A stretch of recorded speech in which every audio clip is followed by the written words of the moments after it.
4 लेन प्रभावितों को 4 गुना मुआवजे की उम्मीद। कैबिनेट में सब कमेटी के गठन को मंजूरी। 4 लेन प्रभावितों को जयराम ठाकुर के एक फैसले से 4 गुना तक मुआवजे की उम्मीद जगी है। कैबिनेट ने इसके लिए शनिवार की बैठक में राष्ट्र मंत्री महेंद्र सिंह की अध्यक्षता में कैबिनेट सब कमेटी बनाने का फैसला लिया है।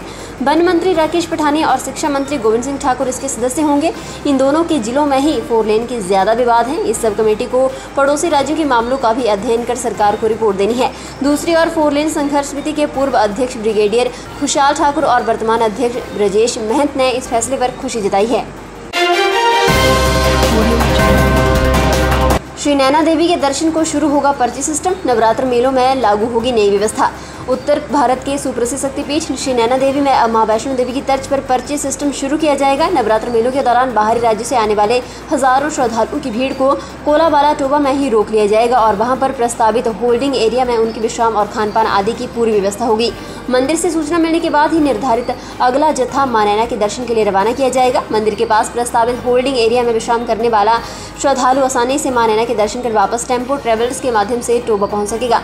आने वाले अश्विनी नवरात्र मेलों में नई योजना को प्रभावी ढंग से लागू किया जाएगा।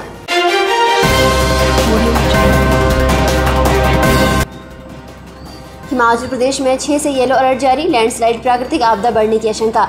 हिमाचल प्रदेश में 6 से 8 सितंबर तक येलो अलर्ट जारी किया गया है। इस दौरान प्रदेश के अधिकांश क्षेत्रों में जहां भारी बारिश की आशंका जताई जा रही है, वहीं कई क्षेत्रों में लैंडस्लाइड और प्राकृतिक आपदाओं का अंदेशा भी जताया जा रहा है। हालांकि शुक्रवार मौसम विज्ञान केंद्र ने केवल 7 सितंबर को ही भारी बारिश का अलर्ट जारी किया था, लेकिन शनिवार को ये कहा गया है कि 3 दिन तक अलर्ट जारी रहेगा। पिछले 24 घंटों के दौरान राज्य के अधिकांश क्षेत्रों में बारिश हुई है। इसकी वजह से अधिकतम और न्यूनतम तापमान में 2 से 3 डिग्री सेल्सियस की गिरावट दर्ज की गई है। प्रदेश में 24 घंटों में हुई बारिश की अगर बात करें तो सबसे ज्यादा शिमला में 67 मिलीमीटर बारिश दर्ज की गई है।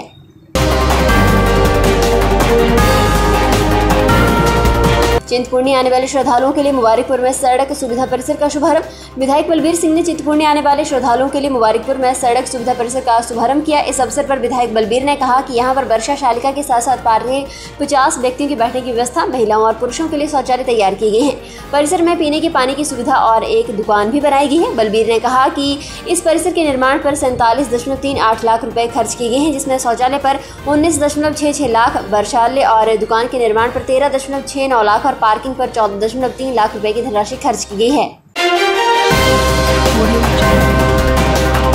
नादौन में बिल टैक्स न चुकाने वाले व्यापारी पर शिकंजा, 4 लाख रुपए वसूला गया जुर्माना।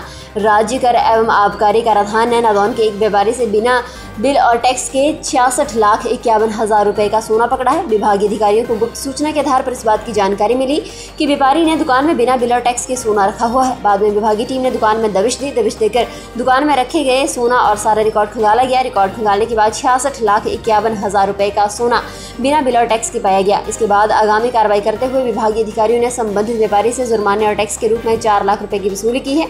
प्राप्त जानकारी के अनुसार राज्य कर एवं आबकारी विभाग को कुछ दिन पूर्व व्यापारी के पास बिना बिल और टैक्स का सोना होने का पता चला। जब पड़ताल की गई तो व्यापारी के पास से करीब 1 किलो 800 ग्राम सोना बिना बिल और टैक्स के पाया गया। सब्सक्राइब करें हमारे YouTube चैनल को और ताज़ा खबरों की नोटिफिकेशन पाने के लिए प्रेस करें बेल आइकन को।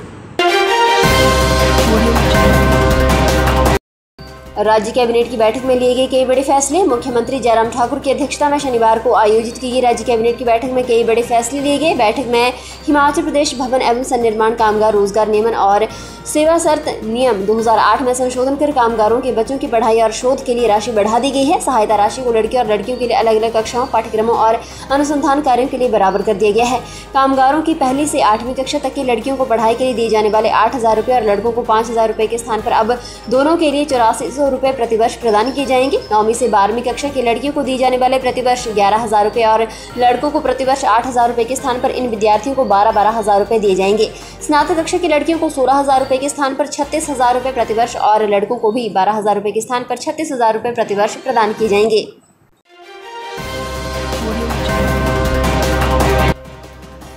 डीसी ने ट्रिपल आईटी स्लोह में चल रहे निर्माण कार्यों का किया निरीक्षण। उपायुक्त ऊना राघव शर्मा भारतीय सूचना प्रौद्योगिकी संस्थान ऊना से स्लोह में चल रहे प्रशासनिक भवन, शैक्षणिक ब्लॉक, हॉस्टल और निदेशक आवास के निर्माण कार्यों का निरीक्षण किया। निर्माण कार्य से संबंधित केंद्रीय लोक निर्माण विभाग के अभियंताओं और ठेकेदारों के साथ बैठक भी की। उन्होंने ट्रिपल आईटी का निर्माण कर रहे अभियंताओं और ठेकेदारों को निर्माण कार्य में तेजी लाने के साथ साथ कार्य को 15 अक्टूबर तक पूर्ण करने के निर्देश दिए।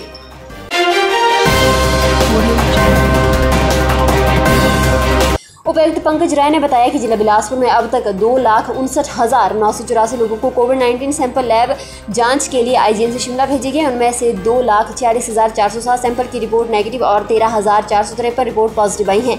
इसके अतिरिक्त 124 सैंपल की रिपोर्ट आना बाकी है और 13,255 लोग अभी कोरोना से निजात पा चुके हैं। उन्होंने बताया कि जिला में अब तक कुल 3,85,815 लोगों को कोविड रोधी टीके लगाए जा चुके हैं, जिनमें से 60 वर्ष के ऊपर के लोगों को डोज और 39,664 लोगों को दूसरी डोज लगाई जा चुकी है।